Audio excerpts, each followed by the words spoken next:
وقال طائفة من أهل الكتاب آمنوا بالذي أنزل على الذين آمنوا وجه النهار واكفروا آخره لعلهم يرجعون ولا تؤمنوا إلا لمن تبع دينكم قل إن الهدى هدى الله أن يؤتى أحد مثل ما أوتيتم أو يحاجوكم عند ربكم قل إن الفضل بيد الله يؤتيه من يشاء والله واسع عليم يختص برحمته من يشاء والله ذو الفضل العظيم ومن أهل الكتاب من إن تأمنه بقنطار يؤده إليك ومنهم من إن تأمنه بدينار لا يؤده إليك إلا ما دمت عليه قائما ذلك بأنهم قالوا ليس علينا في الأميين سبيل ويقولون على الله الكذب وهم يعلمون بلى من أوفى بعهده واتقى فإن الله يحب المتقين سبحانك لا علم لنا إلا ما علمتنا إنك أنت العليم الحكيم رب اشرح لي صدري ويسر لي أمري واحلل عقدة من لساني يفقهوا قولي رب زدني علما وارزقني فهما اللهم صل على سيدنا ومولانا محمد وعلى آل سيدنا ومولانا محمد وبارك وسلم یا رب صل وسلم دائما ابدا على حبيبك خير الخلق كلهم هو الحبيب الذي ترجى شفاعته لكل حول من الأحوال مختلف ما إن مدحت محمدا بمقالتي ولكن مدحت مقالتی بمحمدی ہزار بار بشویم دہن بمشک و غلاب انوس نام تو گفتن کمال دیا مرعورا رسد کبریا و منی کہ ملکش قدی مست و ذاتش بنی اندراں دم کس بدن جانم بری از جہاں بانور ایمانم مپندار سعدی کے راہ صفا تواں رفت جز بر پہ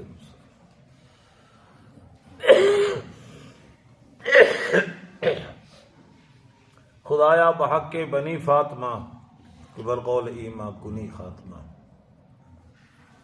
اگر دعوتم رد کنی ور قبول منو دست و دامان آل رسول آدمی کا جسم کیا ہے جس پہ شیدا ہے جہاں ایک مٹی کی عمارت ایک مٹی کا مکان خون کا گارا لگا اینٹ جس میں ہڈیاں چند سانسوں پہ کھڑا ہے یہ خیالی آسمان موت کی پرزور آندھی جس دم اس سے ٹکرائے گی ٹوٹ کر یہ عمارت بس خاک میں مل جائے شنیدم کے در روز امید و بیم بدارا بنے کا بے بخشت کری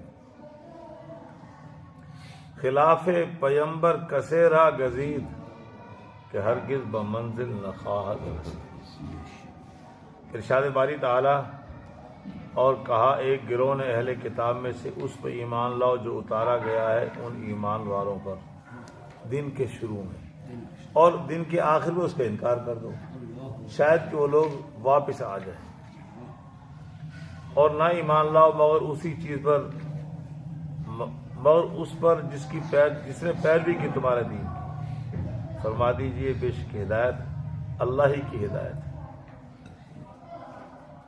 یا یہ کہ دیا جائے کوئی ایک مثل اس کے جو تمہیں دیا گیا ہے یا وہ جھگڑا کریں گے تم سے تمہارے رب کے پاس فرما دیجئے بے شک فضل اللہ کے قبضے میں ہے وہ جسے چاہتا ہے دیتا ہے اور اللہ کشادہ علم والا ہے خاص کرتا اپنی رحمت سے جس کو چاہتا ہے اور اللہ بڑے فضل والا ہے اور بعض اہل کتاب میں سے ایسے ہیں اگر اس کو ایک مارو ڈھیر امانت دی جائے وہ اس کو بھی آپ کی طرف ادا کر دیں گے اور بعض ان میں سے ایسے ہیں کہ اگر اس کو ایک دینار امانت دی جائے تو وہ اس کو بھی ادا نہیں کریں گے مگر یہ کہ آپ اس پر کھڑے رہیں یہ اس وجہ سے کہ وہ کہتے ہیں کہ نہیں ہے ہم پر کوئی حرج ان پڑھوں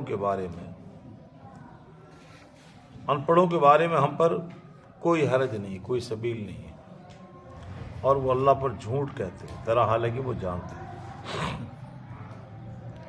ہاں جس نے اپنا عہد و پیمان پورا کر دیا اور اللہ سے ڈرا بس بے شک اللہ پسند کرتا ہے ڈرنے والوں کو، پرہیزگاروں کو۔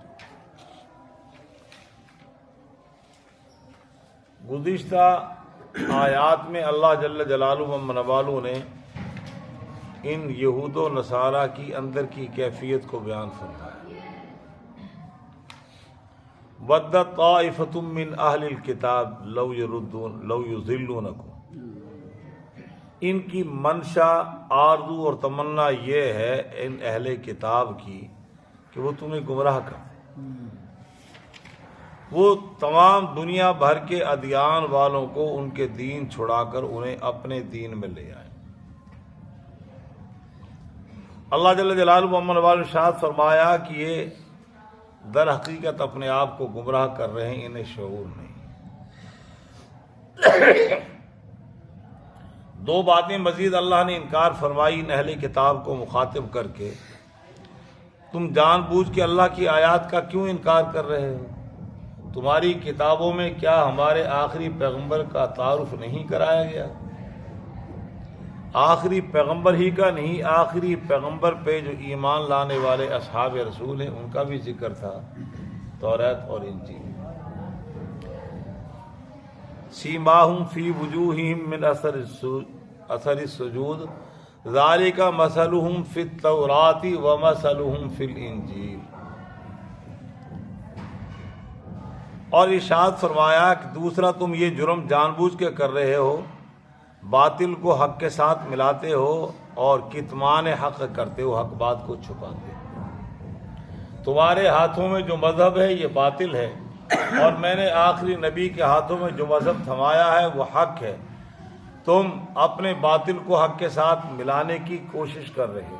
تمہیں پتہ ہے الذین آتیناہم الکتاب یعرفونہ کما یعرفون ابناءہم، یہ اہل کتاب اے پیغمبر آپ کو اس طرح پہچانتے ہیں جس طرح لوگ اپنے بیٹوں کو پہچانتے ہیں، اور تم حق بات کو جان بوجھ کے چھپا رہے ہو۔ حق بات کا چھپانا بہت بڑا جرم ہے۔ اہل کتاب کے لیے بھی یہی حکم ہے، اور نبی آخر الزماں جناب محمد الرسول اللہ صلی اللہ علیہ وسلم کی امت کے لیے بھی یہی ضابطہ ہے کہ حق بات کو چھپانے کی اجازت ہے۔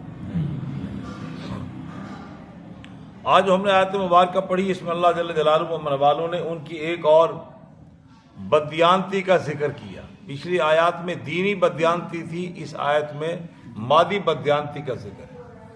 وقالت طائفۃ من اہل الکتاب آمنوا بالذی انزل علی الذین آمنوا وجہ النہار، یہ اطراف مدینہ میں رہنے والے یہودی، اور ان میں ان کے علماء بھی تھے، اور مفسرین حضرات نے لکھا ہے کہ اطراف مدینہ میں اس زمانے میں 10 بڑے عالم تھے یہودیوں کے، اور انہی میں ایک عبداللہ بن سلام رضی اللہ تعالیٰ عنہ بھی تھے جن کو اللہ نے ہدایت سے نواز دیا۔ انہوں نے مسلمانوں کو اپنے اطراف مدینہ کے رہنے والے لوگ ان کو اسلام سے بدظن کرنے کا یہ طریقہ، یہ تدبیر کی۔ اللہ تعالیٰ فرما رہے ہیں کہ یہ لوگ بھی تدبیریں کرتے ہیں، میں بھی تدبیر کر رہا ہوں۔ ضابطہ اللہ نے ارشاد فرمایا وَمَكَرُوا، اسلام کے خلاف دشمنان اسلام بھی تدبیریں کرتے ہیں اسلام کو مٹانے کی، اور اللہ تعالیٰ فرما رہے ہیں ہم اسلام کو پھیلانے کی تدبیر کر رہے ہیں۔ انہوں نے اسلام کو سے لوگوں کو بدظن کرنے کے لیے تدبیر یہ بنائی، لوگوں سے کہا کہ دن کے آغاز میں اسلام قبول کر لو اور دن کے اختتام پر شام کے وقت انکار کر دو۔ نتیجہ یہ ہوگا اطراف مدینہ کے رہنے والے لوگ، عامی لوگ، وہ یہ کہیں گے کہ یہ اہل کتاب انسانی معاشرے میں اہل علم لوگ ہیں۔ اب جب انہوں نے اسلام قبول کیا اور اس پہ ثابت قدمی کا مظاہرہ نہیں کیا اور شام کو واپس ہو گئے، لہذا معاذ اللہ یہ مذہب سچا نہیں ہے۔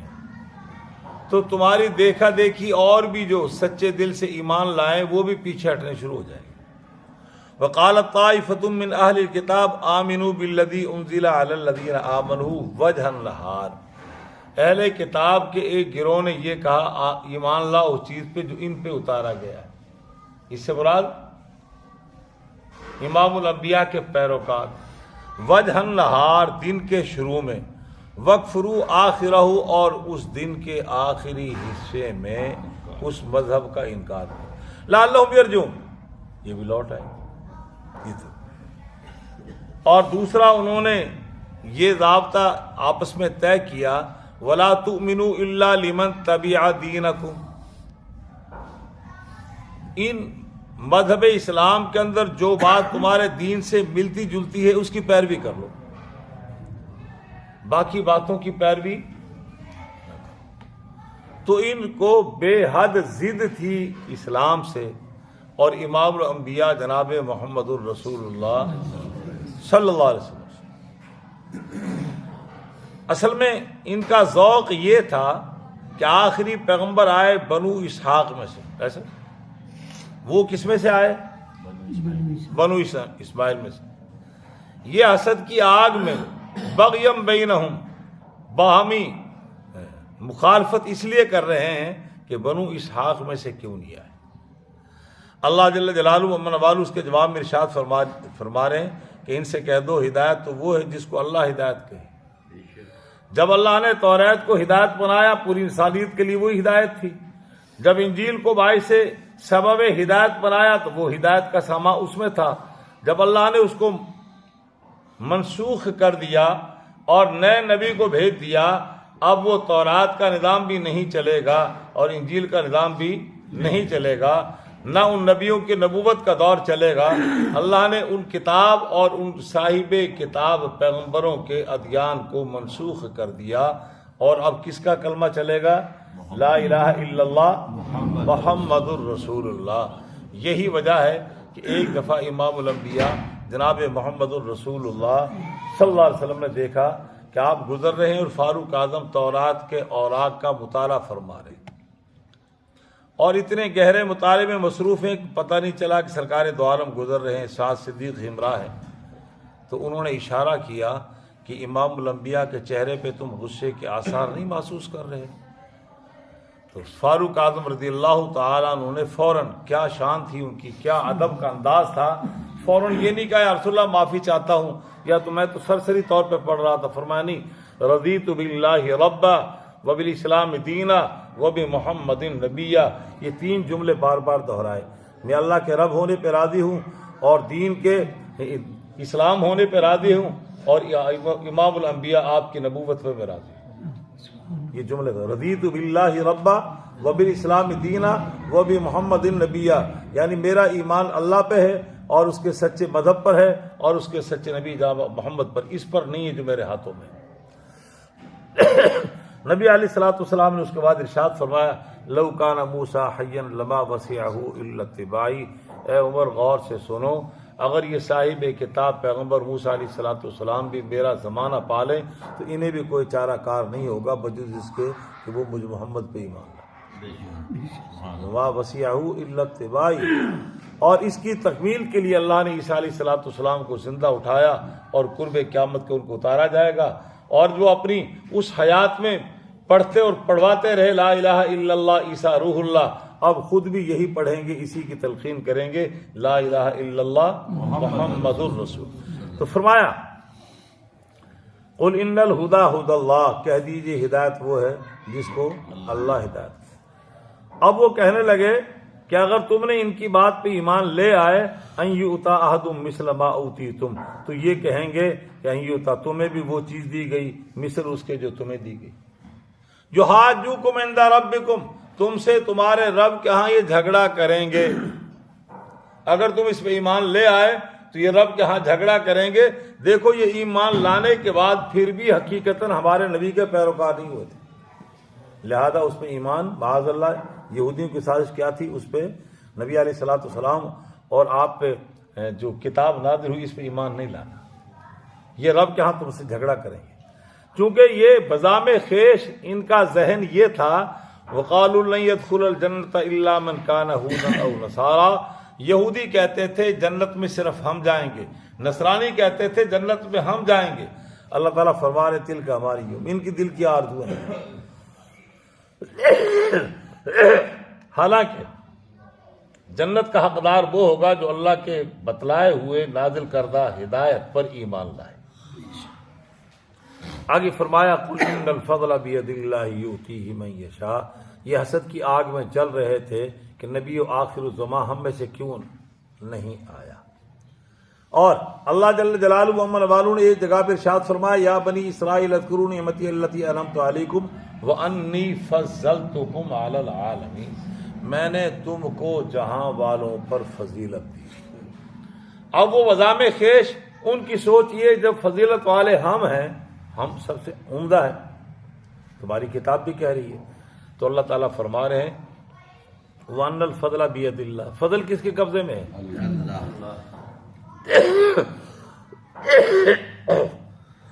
تو ایک زمانے میں اللہ نے موسیٰ علیہ السلام اور ان پر ایمان لانے والے، ان پر نازل ہونے والی کتاب کو فضیلت دی۔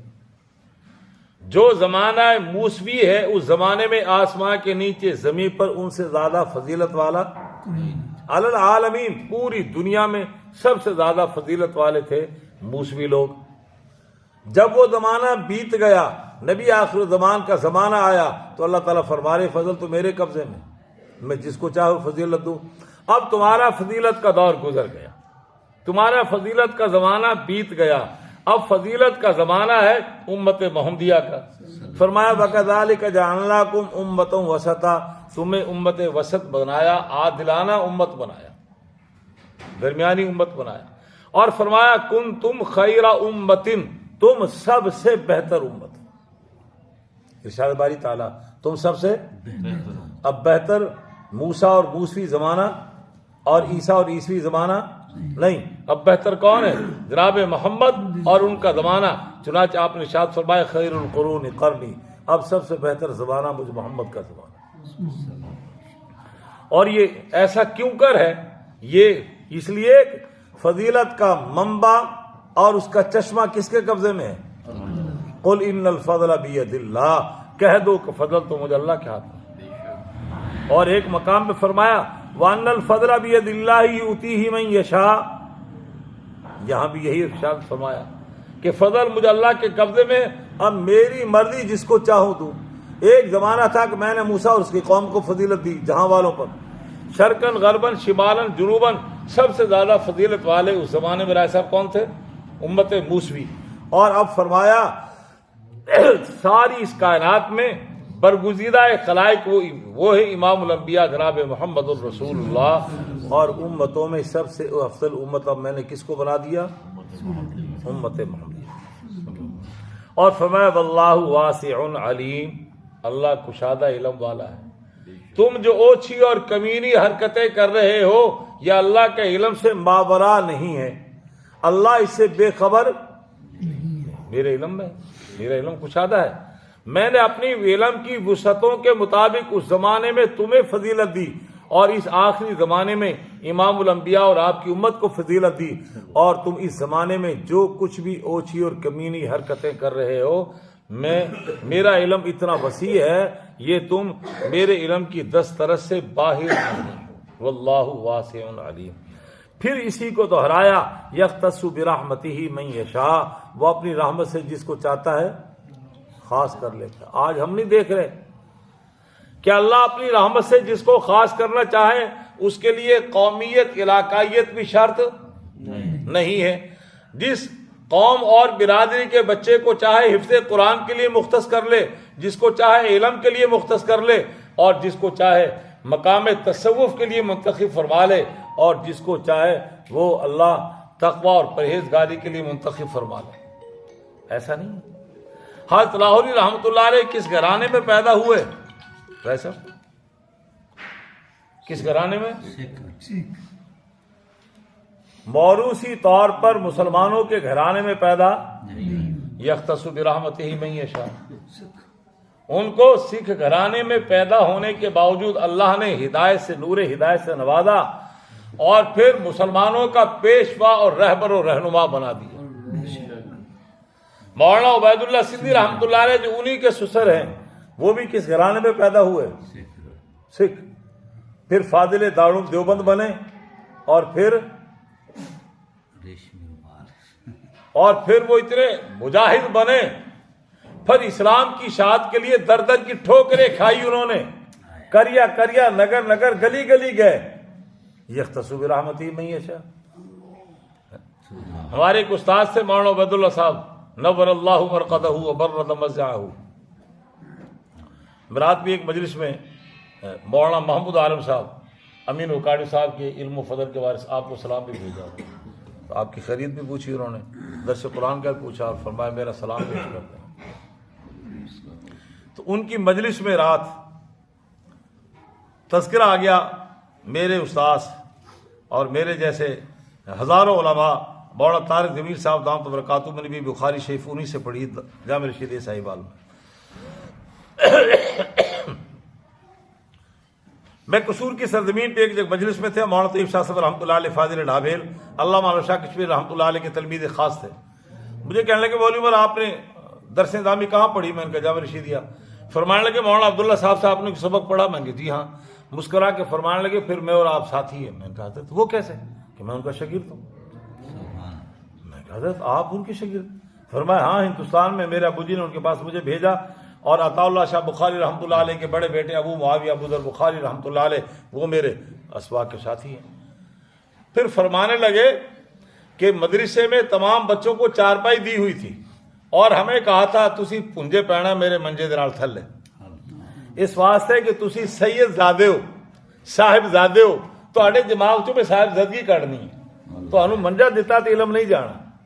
پھر فرمانے لگے یختص برحمتہ من یشاء پہ جملہ یاد آیا. فرمانے لگے چار پائی پہ بیٹھ کے پاؤں نیچے لٹکا کے نگاہ آسمان کی طرف اٹھا کے کہتے اور دیکھو میرے رب دی شان، اے سیدہ دے پتر میرے کو پڑھن آئے نہیں تو میں موچی دا پتر ہاں. عام کہتے تھے میں ایک موچی دا پتر ہوں. پھر ان سے کہنے لگے تمہارے مقام اور منصب کا تمہیں نہیں پتا، تم سید زادے ہو، صاحب زادے ہو، تو میں منجا دیتا تو اکرام کیتا تو کول علم نہیں جے آنا. اے تواڈے نانے دا علم میرے کول ہے تا تواڈے دونوں دے پیو مینوں چھڈ میرے کول چھڈ کے گئے نے. اے علم و فضل تانوں دے کے پھر میں پنجے پی جاں گا منجے تے تانوں بہا داں گا. یختص برحمتہ من یشاء. ٹھیک ہے نا، یہ اللہ کا نظام ہے. ایک سید زادہ ہیر رانجھا لکھے، کیا ویسے کیا کہتے ہیں اس کا نام؟ وارث شاہ. کیا لکھے؟ اور ایک سکھ زادہ ہو کے اسلام قبول کر کے قرآن کی تفسیر لکھی. اور پھر یہ کہ ہے کہ ٹرین اسٹیشن سے سبز جھنڈی دکھا دے گارڈ اس کو اور روانہ ہو جائے، اور مجھے ایک شخص آ کے کہے احمد علی میرے پاس زیادہ وقت نہیں ہے، ٹرین کے تیز رفتار ہونے سے پہلے مجھے قرآن کا خلاصہ بتا دو. تو میں احمد علی اس کو اس وقت پائیدان پہ پاؤں رکھے ہوئے ٹرین تیز رفتار ہونے سے پہلے قرآن کا خلاصہ بتا دوں گا. قرآن کیا ہے؟ فرمایا اللہ کو عبادت سے راضی کر لو اور نبی کو اطاعت سے راضی کر لو اور اس کی مخلوق کو خدمت سے راضی کر لو. یہ دین کا قرآن کا خلاصہ. اور تینوں کا تکرار نہ ہو، تضاد نہ ہو آپس میں. تینوں کا اللہ کو کس سے راضی کر لو اور نبی کو کس سے راضی کر لو اور مخلوق کو کیسے راضی کر لو؟ اس کی خدمت سے. قرآن کا خلاصہ یہ لاہوری کا جملہ ہے. یختص برحمتہ من یشاء، وہ جس کو چاہتا ہے رحمت سے خاص مخصوص کر لیتا ہے. یہ اس کا فضل. واللہ ذو الفضل العظیم، اور اللہ بڑے فضل والا ہے. آگے اب ان کی مادی پیچھے آیت میں تھا دینی بددیانتی اور دینی خیانت، اگلی آیت میں یہودیوں کی مادی خیانت کو اللہ نے بیان فرمایا. فرمایا ان میں سے ان اہل کتاب میں سے کچھ لوگ ایسے بھی ہیں اگر ڈھیروں مال ان کے پاس بطور امانت کے رکھا جائے، ڈھیروں مال سونا چاندی کا ڈھیر، تو اس میں خیانت نہیں کریں گے. یہ مسلمان کی شان اللہ نے اس آیت کے ذریعے بتلا دی کہ مسلمان جب اچھی بات دیکھتا ہے کافر کی تو اس کو بھی تعریف میں نقل کر دیتا ہے، اور بری بات دیکھے اپنے مسلمان کی تو اس کی بھی نشاندہی کر دیتا ہے کہ مسلمان کیا کر رہے ہیں. تو یہ ایک اچھی بات ہے ان کے کچھ لوگوں میں، تو علی اس کا ذکر کریں، اس کی تعریف کریں. چونکہ سارے اہل کتاب برابر نہیں ہیں، لیسوا سوا، سارے اہل کتاب برابر اچھے لوگ بھی ہیں. امریکہ کی پارلیمنٹ میں ایک بچی نے تقریر کی اسرائیل کے ظلم و بربریت کے خلاف، اور اس کی آواز بھی کپ کپا رہی تھی اور آنکھوں میں بھی رائے صاحب دیکھا آپ نے یہ منظر. حالانکہ وہ انہی میں سے. اس نے کہا یہ ظلم بند کرو, معصوم بچوں کا قتل عام ہو رہا ہے اور انسان کے بنائے ہوئے اقوام متحدہ کے ضابطے کی خلاف ورزی ہو رہی ہے. جنگ والا جنگ والے سے لڑے, ان بچوں کا کیا قصور ہے؟ یہ آبادی کا کیا قصور ہے؟ ہسپتالوں میں, عبادت خانوں میں, مارکیٹوں میں, پلازوں پہ بمباری ہو رہی ہے, ان کا کیا قصور ہے؟ یہ ان بدبختوں کا اقوام متحدہ کے اپنے چارٹر پہ لکھا ہے کہ جو یہ کمینی حرکت کرے وہ قومی مجرم ہے. پھر اس کے ساتھ کھڑے اکھا تے پٹی باندھ کے دھڑا کوٹنا. فرمایا نہیں, کچھ اہل کتاب میں اچھے بھی ہیں. فرمایا کچھ ان اہل کتاب میں ایسے لوگ بھی ہیں اگر ان کے پاس ڈھیروں مال امانت رکھا جائے یودیلک آپ کو لوٹا دیں گے. آپ نے لاکھوں کروڑوں روپے ان کو امانت دی, مہینے 6 مہینے کے بعد آپ نے کہا امانت دے دو, کہ لے لو یہ. چنانچہ حدیث میں آتا ہے حضرت عبداللہ بن سام رضی اللہ تعالیٰ عنہ, ان کو ایک آدمی نے 1200 اونس, ایک وہ تخمینہ ہے, اندازہ ہے ایک رقم کا, اور ایک اونس جو ہے اس میں 40 درہم ہوتے ہیں. کتنے؟ اب 1200 کتنے بنے, کتنے درہم بنے, وہ رکھے اور اس کے بعد اس نے کہا مجھے دے دو کہ یہ لو آپ کا. اور انہی یہودی عالموں میں ایک عالم تھے فنحاس, غالباً ایسا نام کا تھا. اس کو کسی نے دینار دیے, ایک باہر سے عربی آیا اور اس نے کہا یہ شکل صورت سے سیدھا سادہ شریف انسان لگ رہا ہے, اور اس کو دیے. کچھ عرصے کے بعد مانگا دینار, اس نے انکار کر دیا. شاگرد نے کہا استاد جی آپ زیادتی کر رہے ہیں, آپ کو دیا تھا, آپ کے پاس موجود ہے. فرمایا اچھا چلو دے دیتے ہیں. اور ساتھ ہی اس نے کہا یہ ان پڑھ لوگ ہیں, ان کا کھا پی جانا مال کا جائز ہے ہمارے لیے, ہم نے علم پڑھا ہے تو علم سے اتنا تو فائدہ اٹھایا نا, علم سے اتنا فائدہ اٹھایا. اور روایت میں آتا ہے حضرت عبداللہ بن عباس رضی اللہ تعالیٰ سے کچھ لوگوں نے کہا کہ حضرت ہم وہ ذمی لوگ ہیں, مسلمانوں کی ریاست میں جزیہ دے کے رہتے ہیں, ان کو ذمی کہا جاتا ہے, ان کے جان مال آبرو کے محافظ ریاست ہوتی ہے مسلم ریاست. فرمایا ان کے ہم علاقوں سے گزرتے ہیں تو وہاں جانور, بھیڑ, بکری, مرغیاں پھرتی ہیں, وہ ہم کھا لیا کریں, اس لیے کہ ہم تو جہاد پہ جا رہے ہیں, ہاں سیدھے دین کا ٹھیکہ چکیا ہے, دین کا لیے ہم محنت کر رہے ہیں. تو حضرت عبداللہ بن عباس نے فرمایا انہوں نے آپ کو سالانہ جزیہ نہیں دیا ہوا. فرمایا یہ تو ان یہودی مولویوں کی طرح تم بھی تعویلیں کر رہے ہو, تم میں ان میں کوئی فرق نہیں ہے.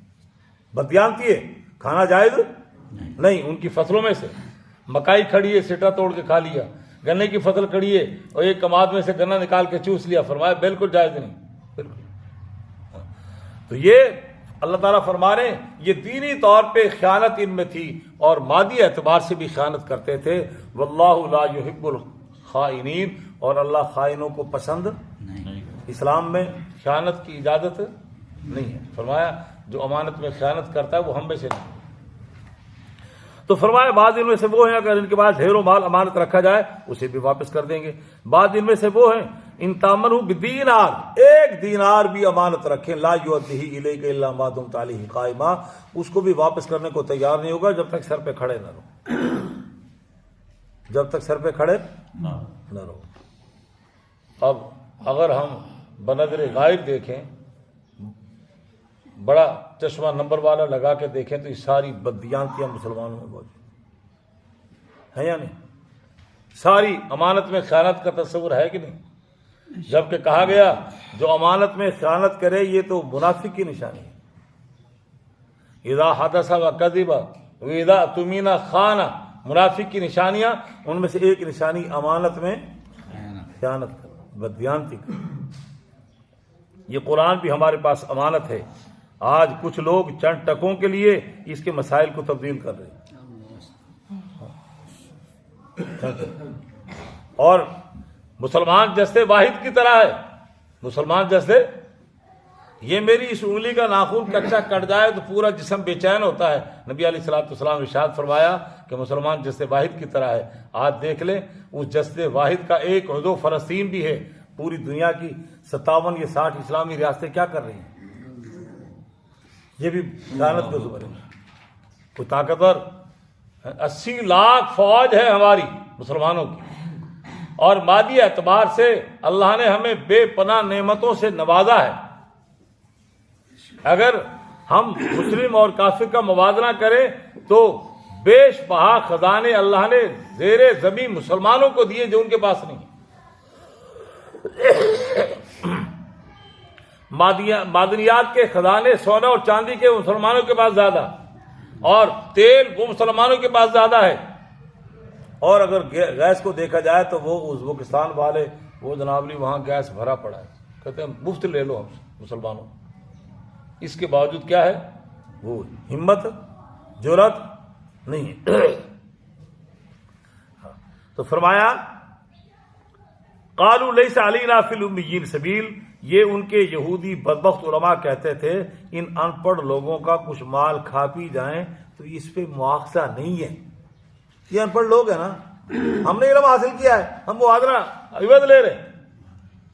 آج اسی بنیاد پر ایک ثنا خان محمد کیا کر رہا ہے، ایسا ٹکٹیں لے رہے ہیں، پیسے بھی لے رہے ہیں، اور ایک مولوی صاحب بھی کیا کر رہے ہیں. خیر، فرمایا وَيَقُولُونَ عَلَى اللَّهِ الْكَذِبَ، اللہ تعالیٰ فرما رہے ہیں یہ اللہ پہ جھوٹ باندھ رہے ہیں. ان کاموں کا میں نے ان کو تورات اور انجیل میں حکم یا اپنی طرف سے بددیانتی کر رہے ہیں. آگے ارشاد فرمایا بلا من اوفا، جس نے بھی اپنے عہد و پیمان کو پورا کر دیا. جو اس کو کتاب کے ذریعے سے عہد و پیمان دیا گیا، اب ہمیں اس کتاب کے ذریعے سے جو احکامات ملے، ہم نے اس کتاب پہ ایمان لانے کے بعد اس کے تمام ضابطۂ اخلاق کو مان لیا اور اللہ سے اس کے ذریعے معاہدہ کر لیا کہ اس میں جو تیرے احکامات ہیں اس پہ ہم عمل کریں گے. جب ہم ایمان لائے آمنتو باللہ ورسلی وکتبہ، کتاب پہ ایمان لائے تو اس کتاب کی ساری باتوں پہ ہم نے اللہ سے عہد کر لیا، معاہدہ کر لیا، اس کے ہر بات کو مانیں گے. تو اب اللہ تعالیٰ فرما رہے ہیں جس نے اپنے عہد کو پورا کر دیا، واتقا، اور پرہیزگاری کے دامن کو تھاما. دوسرا اسی کا ترجمہ ڈر گیا مجھے اللہ سے،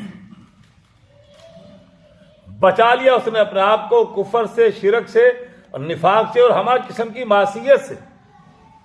فرمایا فإن اللہ یحب المتقین، اللہ بھی ان تقوی اختیار کرنے والوں کو پسند فرماتا ہے. حدود اللہ کا قائم کرنا یہ تقوی ہے. اللہ نے جس کام سے روکا اس سے رک جانا تقوی ہے.